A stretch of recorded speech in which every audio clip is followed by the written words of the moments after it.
Hello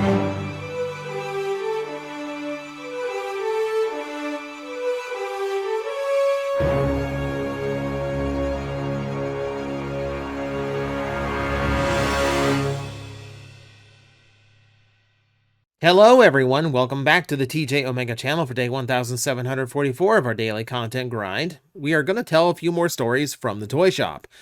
Before we do, I am going to stress this, we are going to be talking about mature subject matter in this video. There is going to be adult related content. There is literally no way of avoiding this. So one of the reasons why I do the Toy Store Life is precautionary, because so many people just see like, oh, you're just playing with toys for a living, handing out Pokemon cards to kids. Like, you would love to think it's sunshine and rainbows, but every now and then I have to remind you, there are risks to this business, and there are weird things that happen that will make you second guess whether or not this is such a dream position or not. So we need to discuss that today in particular, because I had an incident this week that I kind of need to talk all about. But we're going to roll a few other stories I've never told in here as well, because these stories, frankly, are not in my normal family-friendly genre. So I'm going to give you a warning right here. If you are sensitive to such materials, or if you are not an adult, please vacate now. I did do a poll a while back asking if it was time for me to swear. I will try not to swear in today's video, but you did make it very, very clear you're okay with me doing more adult subject matter. I know I still have kids watching. I just had a very wholesome encounter with a kid in the store who was a fan of my videos. So it is hard to kind of like separate that out, but we're going to try to get away with it today. So with all of that said, I'm going to tell you 3 stories today, 3 different incidents that occurred in the toy shop. And understand, I'm not comfortable with any of these. All 3 of these were their own level of creepy encounter that I would never like to repeat again. And this is not, by any means, the limit of the creepiness. But they're the 3 that I'm going to voice to you today. So the first involved, well, surprise, Pokemon cards, but not necessarily how you would think. So I had someone come up to the shop on a bicycle. No, not a bicycle. No, that's an incident. That's another incident that happened this week. Different guy. No, it was an electric scooter. Yeah, it's just, you know the kind I mean. Not the kind that helps your grandma get around Walmart, but like a street scooter. So he pulls up and comes in, and the man looks like he does not have access to a washing machine for his clothes. He is disheveled. He is kind of messy, but he's got money, because the dude comes in here and spends hundreds of dollars on Pokemon at a time. Big boxes. He does not care about like overcharge. He does not care about market value. He just wants cards. He's got the money to burn. He's burning it. Like I tell you, he dropped like $400 or $500 a visit. That's serious. So dude's got money. I actually like found out during like one of his visits that, yeah, apparently this is all inheritance, that his uncle just wanted him to spend freely. Oh, and he spent freely. I have not seen of him in over a year, so I'm going to presume he spent a little bit too freely. But when he came to the store for the first time, he had this really weird way of talking to you. He would communicate stories, but it's like they constantly changed in his own head. He would tell me that he moved down to the area because of a girl he was with. And then later on, when you ask about how the girl is, he goes, "What girl?" As if he just forgot the story beat he just explained. And one time he mentioned having a kid, and then later on seemed to forget that part too. I couldn't tell I literally couldn't tell if this guy had if he had mental issues. I have no idea. I wasn't reading that though. It read more like this guy was full of stories and could not keep straight which ones he's told and which lie he is currently going with. And I've known that type. I have known that type. So I'm not unfamiliar with the vibe it gives off. But he was also just way too in awe of me, both with the knowledge I had, but also the amount of product we had at the time. Because keep in mind, this was when we were chock full of Pokemon product, but we were still doing normal prices. There was some stuff that we put up to market value, but for the most part, we could still charge close to retail for what we had. This guy this guy looked upon me. At one point, the guy in front of the counter, standing opposite me, the counter, literally asked me, "Are you an angel?"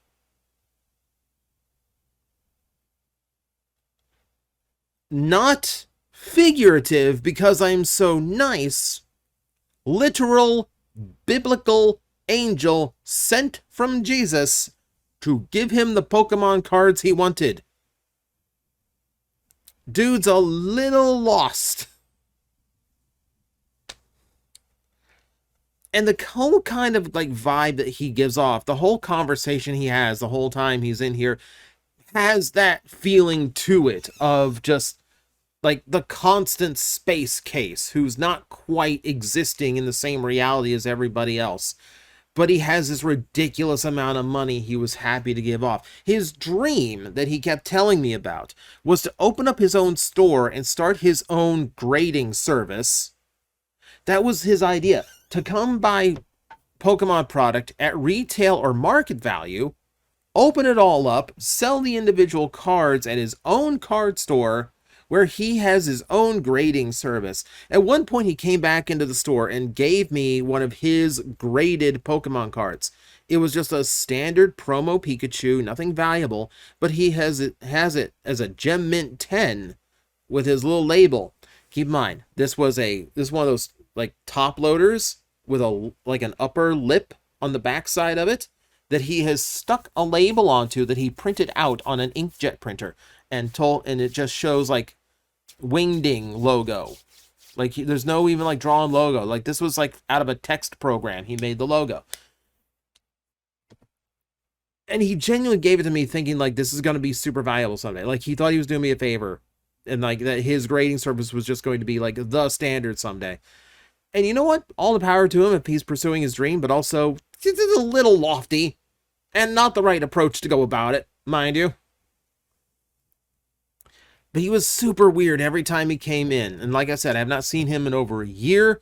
I think one time I passed by him in my car driving home from work, but I don't remember. But yeah. There's little weird encounters like that. Of course, Pokemon will be involved in one of the creepier stories in this toy shop. There's also the story that I have not told to this point because I felt it too crass for YouTube. But here we go anyway. This was inevitable. In this store, this was absolutely inevitable. I get a phone call. And the phone call, it's the usual, Bonita Springs Toys and Games. I just flat out, that's how I answer the phone. It's I just here's the name of the store. Just in case you, just in case you forgot who you called. The voice on the other end, male, sounded over middle-aged, somewhere, I would average somewhere around the 50s, voice-wise. And he asked me, "Do you all have any sex toys?" He didn't use the word sex toys. I am smoothing this out just a little bit. And my immediate thought, because I'm a smartass, is to look around and go well, technically any of this if you're brave. I know what he's talking about, but It was just funny. It was like the realization hit me. Like as he asked, I'm like, oh God, this was always going to happen someday, wasn't it? We're a toy store with product that is primarily for adult collectors. We are technically an adult toy store. Okay, sure. Um, so I should have known this would eventually happen. So I have to tell him like, I'm sorry, sir. We we do not have anything like that. This is a collector's toy store. This is action figures and Funko Pops and very little battery operated. He goes, oh, okay, I'm sorry. Like, have a good day. Like, all right. I wait for him to hang up, and he doesn't hang up. There's like a pregnant pause of like 15 seconds where it's like he's just not hanging up, and I'm just curious. And just before I'm about to go, sir, is there anything else you needed? Before I can speak, I hear like, Siri, search Bonita Springs sex toy store.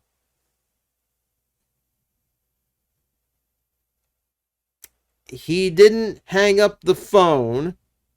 He did not know how to hang up the phone.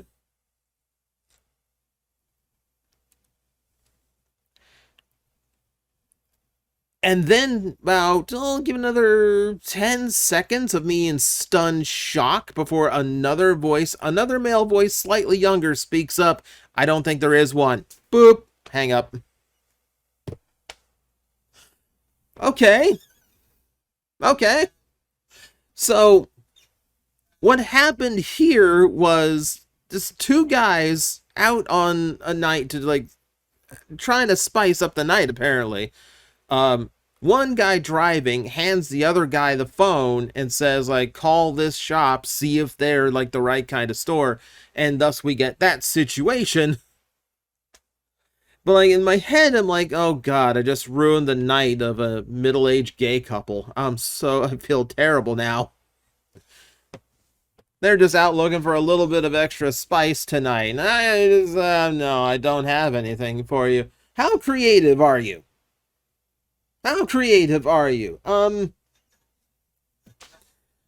So yeah, inevitability. It was always going to happen eventually.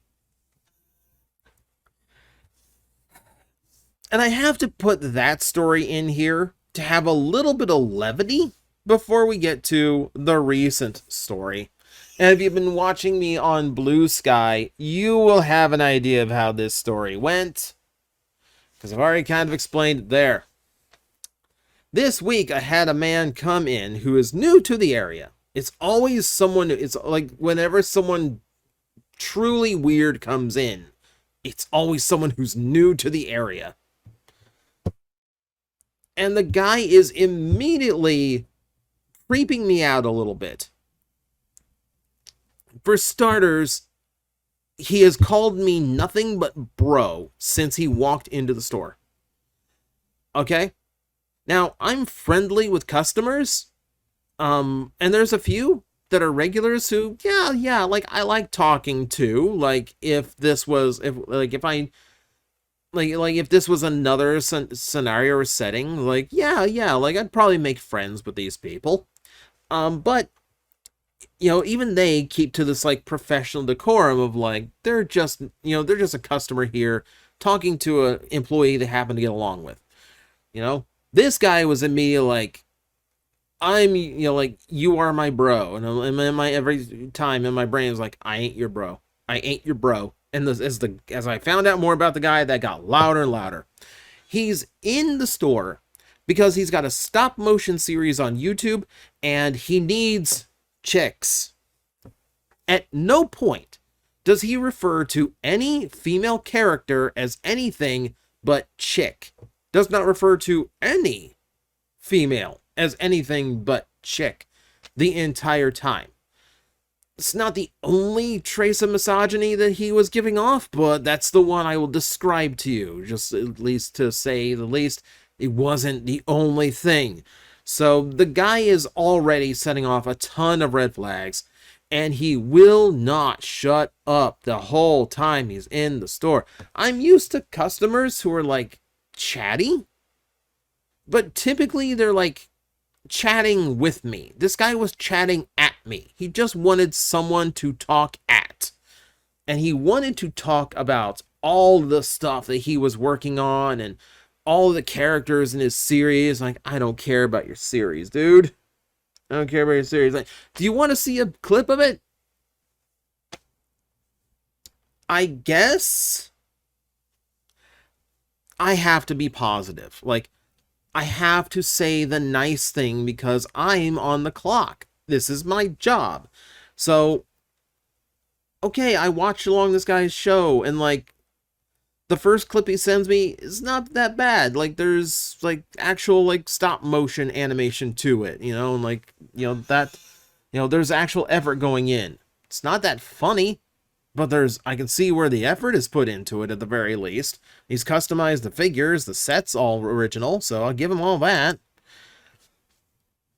And then he shows me the second one.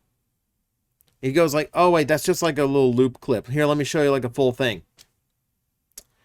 And it's the most dated, sophomoric humor I've ever seen in my life. The kind that I've never enjoyed, try to involve myself in. It's things like Kermit goes to get drugs. Whoop-de-doo. Like, congratulations, you have joined the internet circa 2005. Like, it didn't take long for us to figure out, oh, people on the internet will laugh at contrast. They will laugh at Sesame Street characters swearing. They will laugh at Simpsons characters doing drug deals. Like, they will laugh at pretty much anything that seems out of the ordinary for these circumstances. Like, okay, but we went through all that already. Like, that's so old at this point. And it's literally just like, it's not funny to just watch Kermit inhale cocaine. It's not a joke. It's not a punchline. You know, and he's made a point to just stick a bunch of like pop culture characters into that skit. And then I notice how smooth some things are, especially the mouth movements. This is AI, isn't it? A lot of the animations and the voice work is all AI in this particular episode, and this is like what he's been bragging and super proud about the whole time. Taking pride like this in AI is kind of like going through McDonald's drive-thru and being proud of the burger that you picked up. You know, I don't care if you drove up the ingredient truck to the back that morning yourself. The burger you took home is not your creation, and you are not a good person for taking credit for the burger. You know, no, you don't get to call McDonald's restaurant a tool for you to create the burger. You know, even if you're touching it up, like even if you touch up your AI crap afterwards, like, I can put ketchup on that burger. Doesn't mean I made it. So, like, that's even the point where I have to, like, dude, I mean, I work in a creative sector. I have a lot of friends who are artists. I despise AI. So, he's one of those who, like, he's super happy about it and talking about it until he's confronted about it. And then he immediately backtracks, like, oh, it's just because it's easy. It's just because it's easier to do. It's like, yeah, sure. Yeah. So you're lazy is what you're telling me. Sure. Okay. It's a lot of that. But the whole time, the guy is getting super overly friendly with me and telling me, like, oh, man, I kind of like you. Like, you could be in this show. It's like, I would sooner have my larynx cut out than be in this show. And it just keeps going. And this guy's in the shop for, like, close to an hour. And unfortunately, professionalism means I have to be nice to him the whole time, especially because he spends over $100 while he's here. Oh, you know what? I can't turn down someone who's dropping good money when they're here. So, okay, I will I will put up with this if I have to. I don't have a choice. I ring him up. I bag up his toys. And as he's going to pay, I go, okay, you can either tap at the top of the register or you can insert your card at the bottom. He goes like, no, I'm going to insert. What? He puts the card in and starts miming sex noises when he does it. After it approves the transaction. I forgot about the part where he spit on the card, or pretended to spit on the card before putting it in, because of course, you got to lube it up. Oh my god, he puts the card in, he takes the card out, and he's like whispering pillow talk to my register and rubbing his hand on the side of it. I'm like,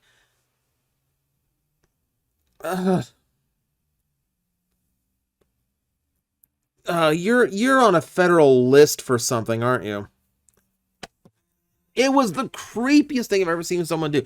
Who does that? Like, less than an hour after knowing somebody, how do you think that's cool to do? Like, what human being in any kind of mindset, right or wrong, thinks that, like, this is a funny bit, and I'm going to do this funny bit to this person I met 45 minutes ago? Everything in my head was just like, I'm trying to develop psychic powers to, like, set him on fire in front of me, and it's not working. Ugh. I hate having to be professional. He does leave. I have another story that I'm not comfortable with, but it's definitely a story. And I can use it for YouTube as a precautionary tale. You're going to run into some weird types in this industry. You're just going to. Not only does this invite the fun kind of weird, we like our toys and our geek stuff, it's also going to invite that type of weird. And I really want to avoid that type of weird as much as I can. Unfortunately, there's really no stopping it when it walks into the door. But those are the stories that were too hot for YouTube. But today I had that story, so I'm like, screw it. Let's just do it and see what happens. So there you go. There's some oddballs for you. There's some creepiness for you. And a less savory part of the job. But you know what? That's the toy store life. Hello everyone, I am Astral Agent Magnetar, a Tokusatsu VTuber, and I am streaming 4 times a week over on Twitch, Monday, Tuesday, and Wednesday afternoons, and a special late night one on late Friday/early Saturday. So come watch, come hang out, and let's make an impact together.